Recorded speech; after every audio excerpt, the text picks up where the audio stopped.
छठे महीने स्वर्गदूत गाब्रिएल ईश्वर की ओर से गलीलिया के नाजरेत नामक नगर में एक कुंवारी के पास भेजा गया, जिसकी मंगनी दाऊद के घराने के यूसुफ नामक पुरुष से हुई थी, और उस कुंवारी का नाम था मरियम।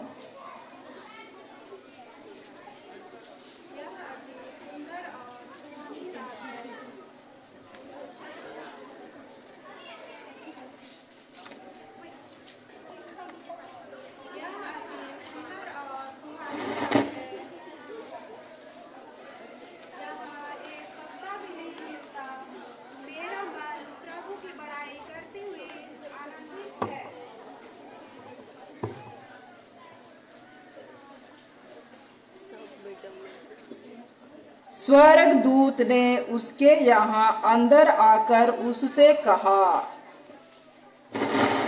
प्रणाम प्रभु की कृपा पात्री, प्रभु आपके साथ है। वह इन शब्दों से घबरा गई और मन में सोचती रही कि इस प्रणाम का अभिप्राय क्या है।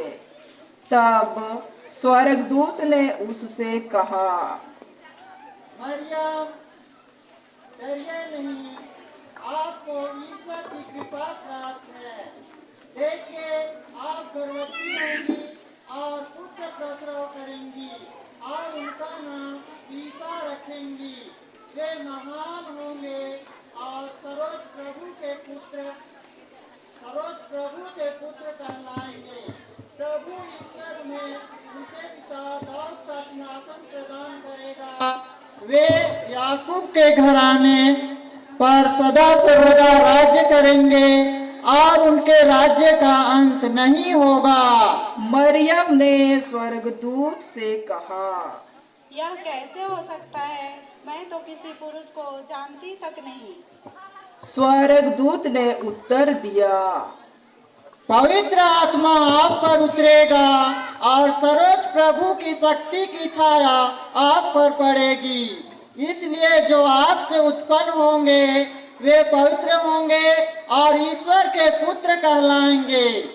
देखिए, बुढ़ापे में आपकी कुटुंबनी इलिजाबेत के भी पुत्र होने वाला है। अब उसका जो बांझ कहलाती थी, छठा महीना हो रहा है, क्योंकि ईश्वर के लिए कुछ भी असंभव नहीं है। मरियम ने कहा, देखिए, मैं प्रभु की दासी हूँ, आपका कथन मुझ में पूरा हो। और उसके पास से स्वर्गदूत चला गया। एलिजाबेत और मरियम की मुलाकात। प्रणाम। हे मरियम, प्रभु तेरे साथ है। धन्य है तू नारियों में और धन्य है तेरे गर्भ का फल। मुझे यह सौभाग्य कैसे प्राप्त हुआ कि मेरे प्रभु की माता मेरे घर आई। ज्यों ही प्रणाम का शब्द मेरे कानों में सुनाई पड़ा, आनंदित से बच्चा मेरे गर्भ से उछल पड़ा।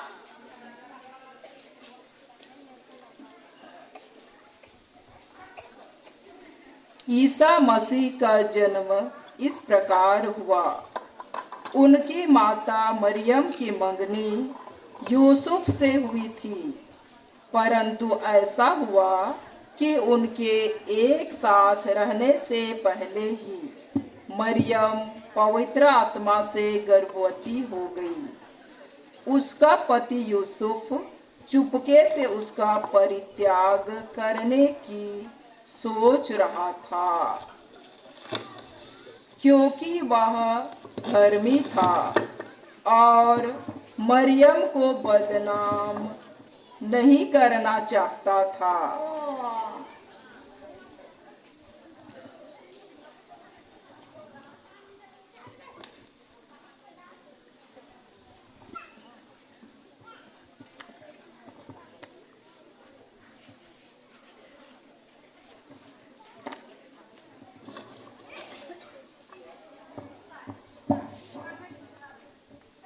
उसे स्वप्न में प्रभु का दूत यह कहते दिखाई दिया, यूसुफ दाऊद की संतान अपनी पत्नी मरियम को अपने यहाँ लाने से नहीं डरे, क्योंकि उनके जो गर्भ है वह पवित्र आत्मा से है। वे पुत्र प्रसव करेंगी और उसका नाम आप ईसा रखेंगे।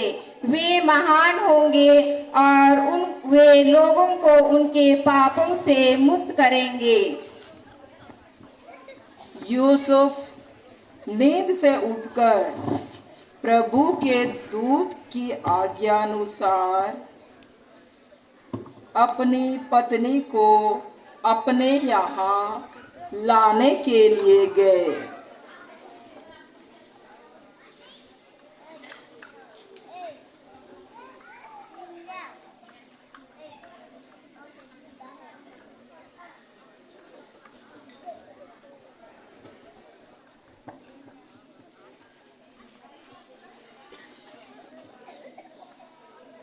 मरियम, हे मरियम, ईश्वर की आज्ञा के अनुसार मैं आपको लेने आया हूँ।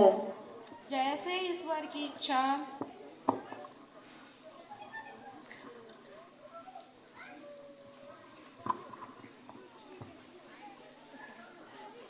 उन दिनों कैसर अगस्तुस ने समस्त जगत की जनगणना की राजाज्ञा निकाली कि सब लोग नाम लिखवाने के लिए अपने अपने नगर जाएं।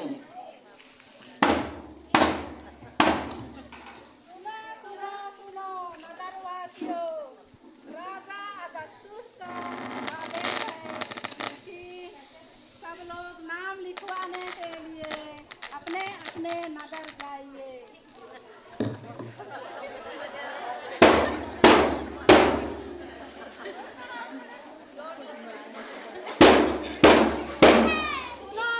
सुनो नगरवासियों, राजा अगस्तुस का आदेश है कि सब लोग नाम लिखवाने के लिए अपने अपने नगर जाइए।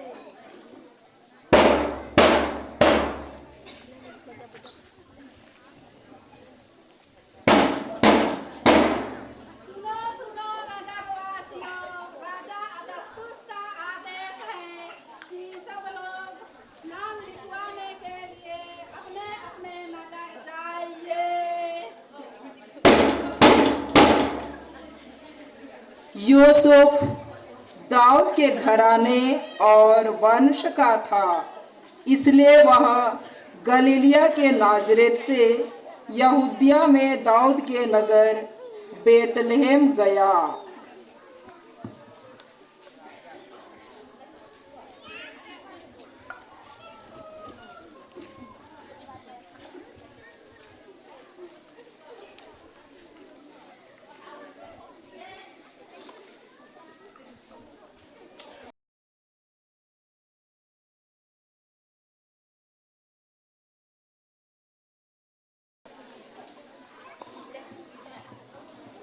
आपका क्या नाम है? आपका नाम मती है।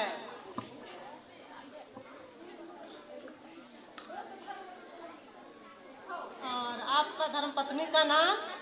मार्कुस।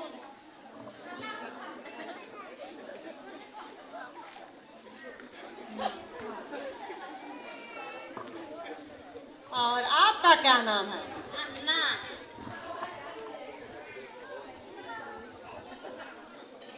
और आपका नाम?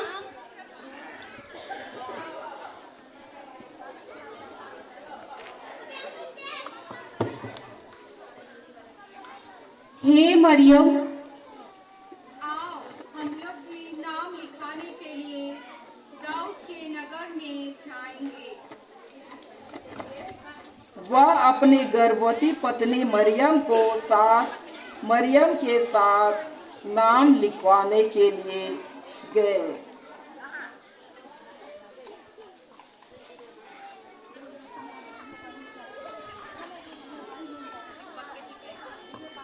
आपका क्या नाम है? मेरा नाम जोसेफ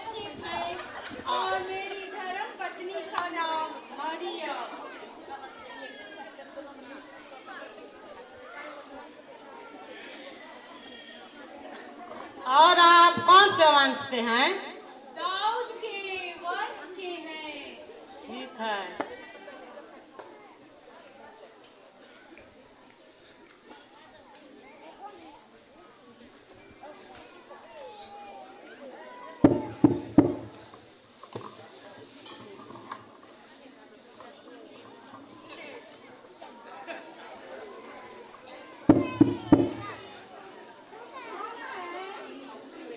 हम लोग जोसेफ और मरियम हैं। यहाँ पर हम लोगों के लिए ठहरने के लिए जगह मिलेगा।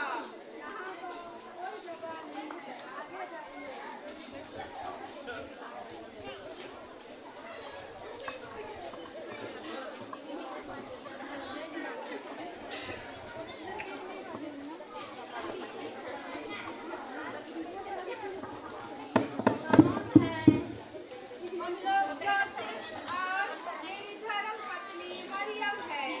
यहाँ पर ठहरने के लिए जगह मिलेगा। यीशु के जन्मदिन मसीह के जन्मदिन जोसेफ और मरियम तेरा खोज तेरा नहीं मिले, बसा खोज बसा नहीं मिला। यीशु कर जन्मदिन मसीह कर जन्मदिन जोसेफ और मरियम तेरा खोज तेरा नहीं मिले, बसा खोज बसा नहीं मिले।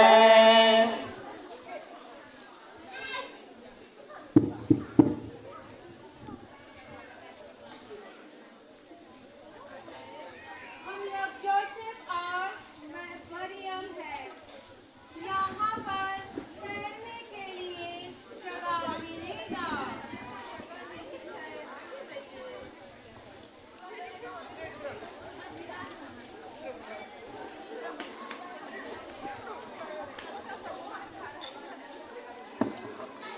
जोसेफ और मरियम को बेतलेहम में कोई सराय नहीं मिला।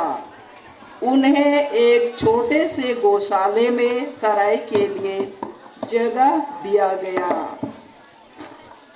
और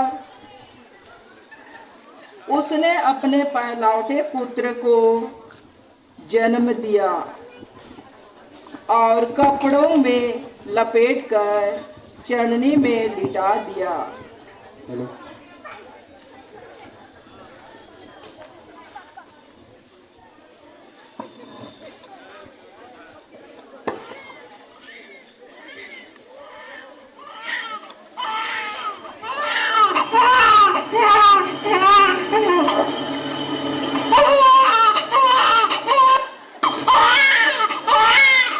ना पैदस कुंदर हो चा से पाछा बाउस कुंदर हो चा बरनाम योए मते रागे कालो तो बोलो यीशु सीन बोलो यीशु सीन।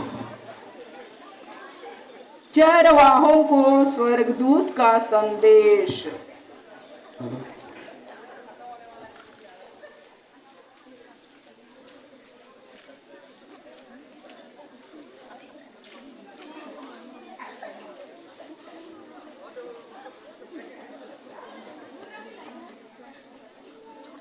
चरवाहे कहाँ कहाँ चले गए, मुर्रा खाने में तो व्यस्त नहीं हो गए। चलिए इधर भी आइए। अच्छा भेड़ चला गया है घास चरने।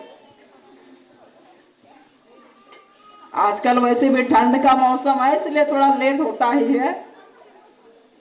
धीरे धीरे चरवाहों और भेड़ बकरियों का प्रवेश।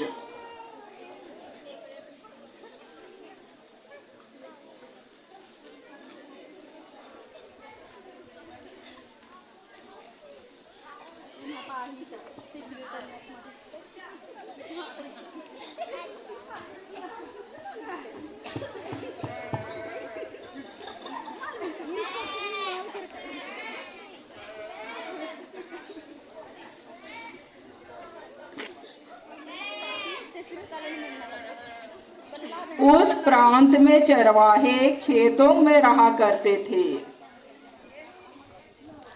वे रात को अपने झुंड पर पहरा देते थे।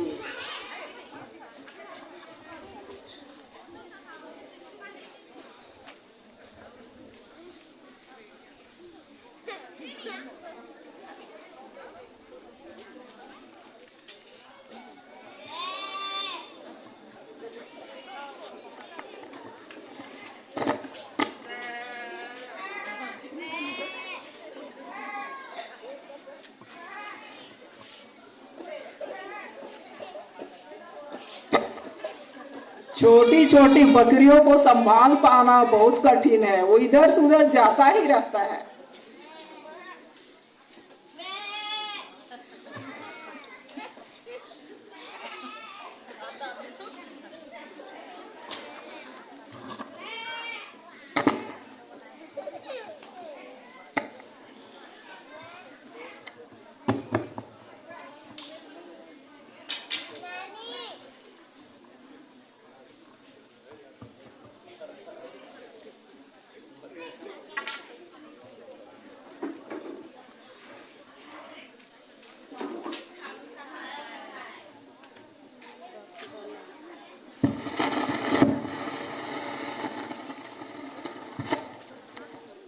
प्रभु का दूत उसके पास आकर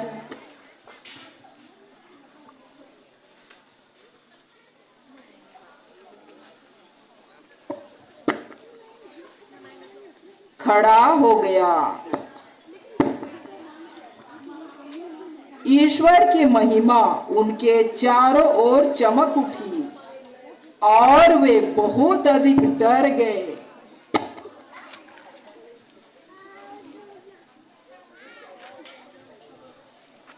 स्वर्गदूत ने उनसे कहा, डरिए नहीं, देखिए आप लोगों को मैं बड़े आनंद का सुसमाचार सुनाता हूँ। आज दाऊद के नगर में आपके मुक्तिदाता प्रभु मसीह का जन्म हुआ है। यह आप लोगों के लिए पहचान होगी। आप एक बालक को कपड़े में लपेटा और चरनी में लिटाया हुआ पाएंगे। एकाएक स्वर्गदूत के साथ स्वर्गीय सेना का विशाल समूह दिखाई दिया।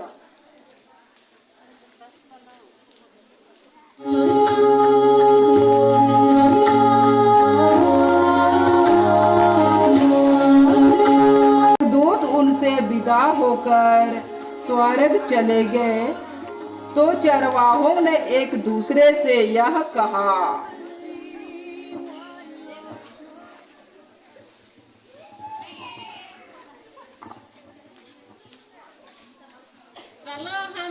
चलो हम बेथलेहम जाकर वह घटना को देखें जिससे प्रभु ने हम पर प्रकट की है। वे शीघ्र ही चल पड़े।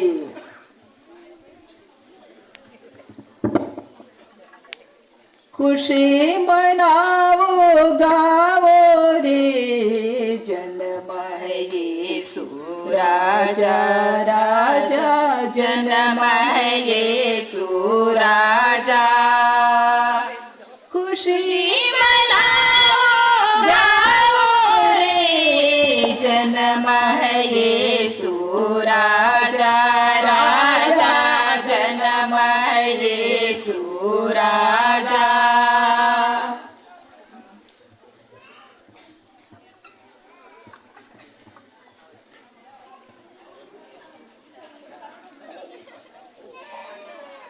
उन्होंने मरियम, यूसुफ तथा चरनी में लेटे हुए बालक को पाया।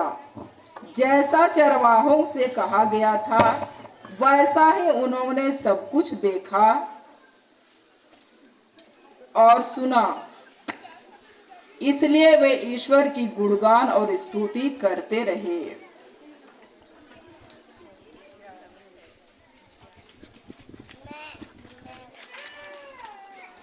ज्योतिषियों का आगमन।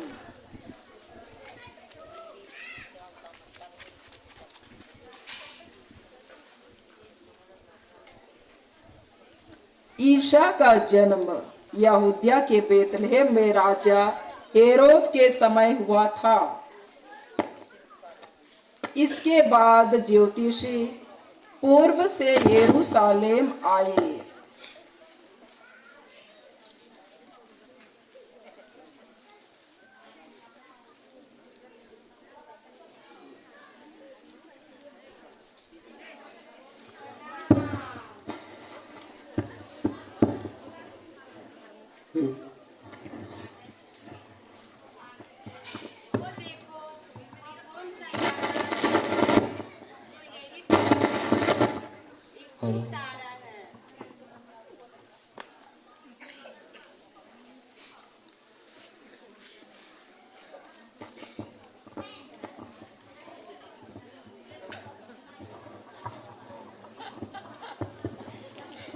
मैं राजा हेरोद हूँ, मुझसे बड़ा राजा कोई नहीं है। मैं छोटे छोटे छुआ मन के पूजो।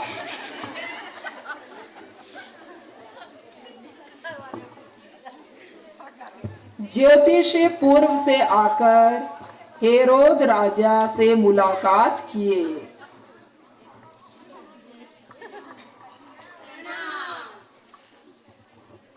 यहूदियों के नवजात राजा कहाँ हैं? हमने उनका तारा उदित होते देखा। हम उन्हें दंडवत करने आए हैं। यह सुनकर राजा हेरोद और सारा यरूशलेम घबरा गया।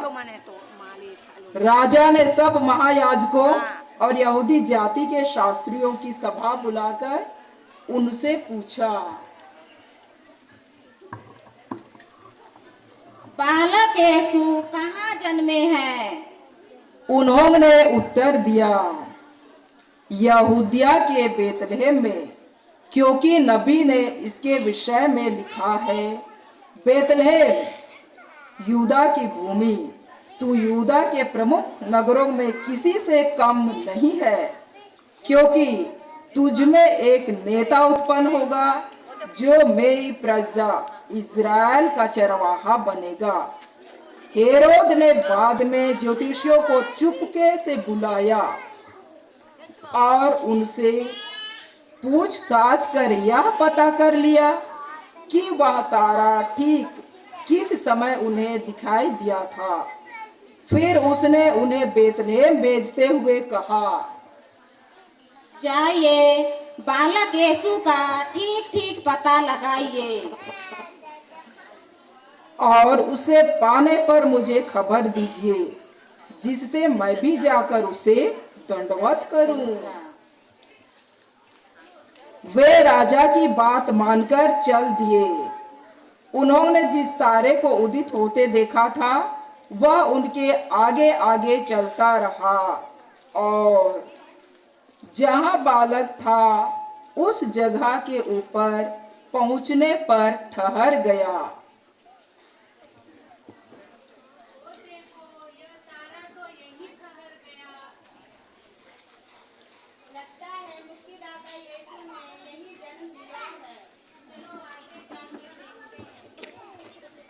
घर में प्रवेश कर उन्होंने बालक को उसकी माता मरियम के साथ देखा और उसे साष्टांग प्रणाम किया।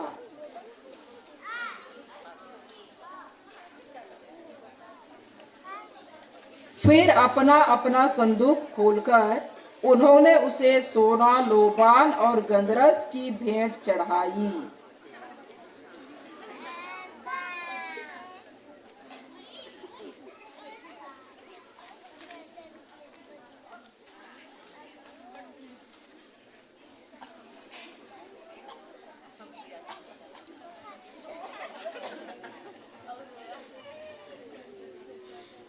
बालक यीशु के इस कुंदूर लेने के खुशी में छोटे बच्चे छोटा सा डांस प्रस्तुत करना चाहते हैं।